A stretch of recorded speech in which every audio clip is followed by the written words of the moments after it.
Before I get started on the Q&A, I wanted to mention that I'm finally going to buy a new chop saw. And right now, I'm thinking it's going to be the Bosch articulating saw. I saw it on Izzy's shop tour about a week ago, and that saw just looks really nice. But if you have any other suggestions, just leave them in the comments. I'm not going to buy it for about a week or two, so I have some time to shop around.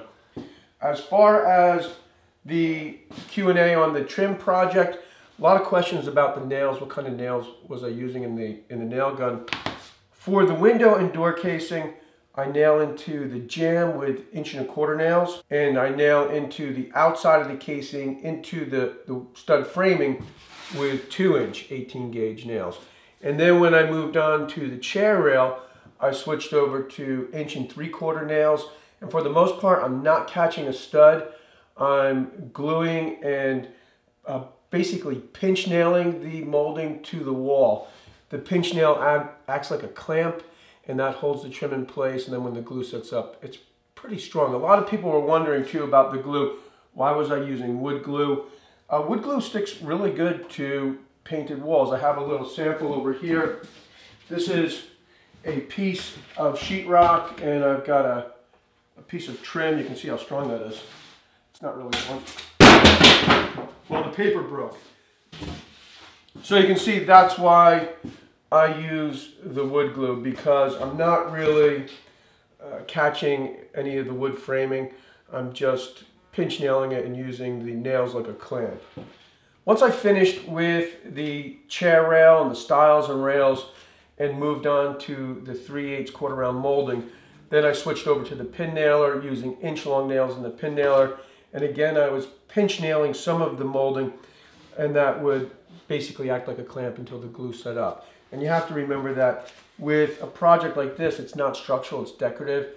So this trim isn't holding the house up. It really just needs to stick to the wall.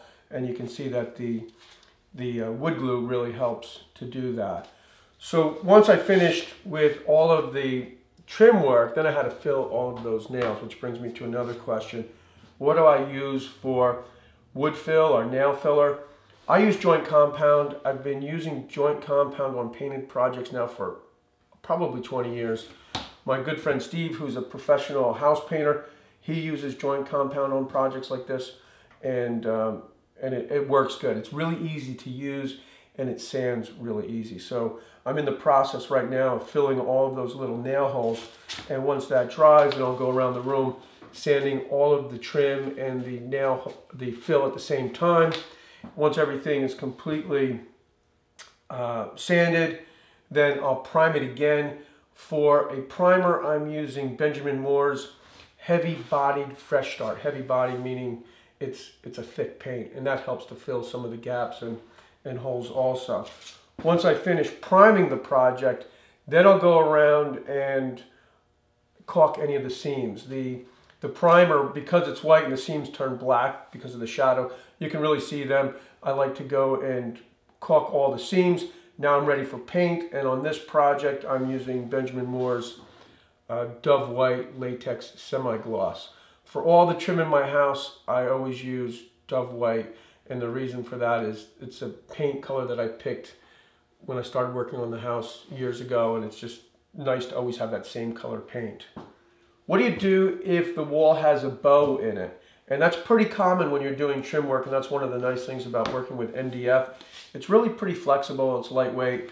I've pointed out before in the past, the downside about MDF is it really blows up if you get it wet. So that's anywhere you think you're gonna have moisture, try to avoid MDF. But other than that, if you're painting it, MDF is just really easy to use. And if you've got a major bow on a wall, you can cut a couple of relief cuts in the back of the MDF, and you can really just bend it along with the wall. And again, that's the whole idea, where you just use the wood glue, a few pinch nails, and once that glue sets up, it's really not going anywhere.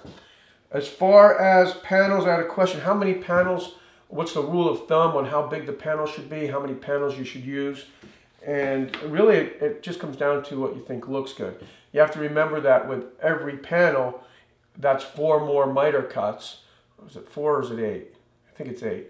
And it's also that much more molding. So in this project, each one of those panels took about 9 feet of quarter round molding. So that's something to consider when you're deciding how many panels you want to make.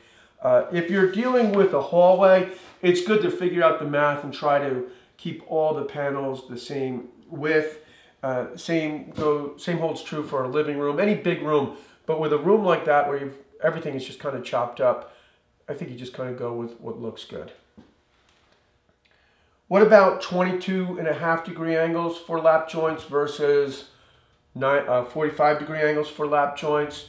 I think either one is good, as long as you don't use a butt joint. If you have to make up a long run and you need to use 2 pieces of molding for that, a lap joint is going to be far less noticeable than a butt joint.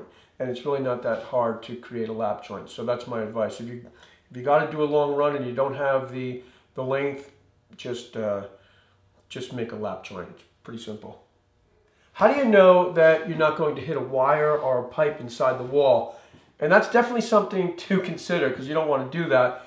And that's where the idea of using shorter nails and pinch nailing the molding in place really comes in handy, because you're not driving a nail deep inside the wall.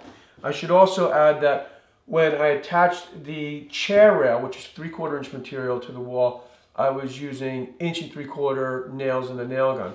Once I started to work with the stiles and rails, which is only 1/2 inch material, I changed the nails to 1.5 inches. And that way you're just basically clamping the molding in place, and once the glue sets up, then the molding's not going anywhere. This has to do with the end grain of the MDF. So meaning this here, if I have to make a cut and now I've got raw MDF, how do I deal with that? You basically want to spot prime it. So after you finish doing all the trim work, walk around the room and spot prime those areas, and you probably need to do it twice, because the end grain of MDF will really suck up the paint. And if you don't do that, when you go to paint your finish coat, the finish coat will get sucked into that end grain, and your gloss or your semi-gloss finish will appear matte, and it will just be very noticeable. So it's not that difficult. Just make sure that you double or triple prime those areas. That's really the one thing that you have to think about with MDF. The surface, the factory surface, holds the paint nicely because it's kind of sealed. But anywhere that you've cut it, either ripped it or cross-cut it or mitered it, it's just going to suck that paint up. So something to keep in mind. I think that's about it. Thanks for tuning in, and I'll see you soon.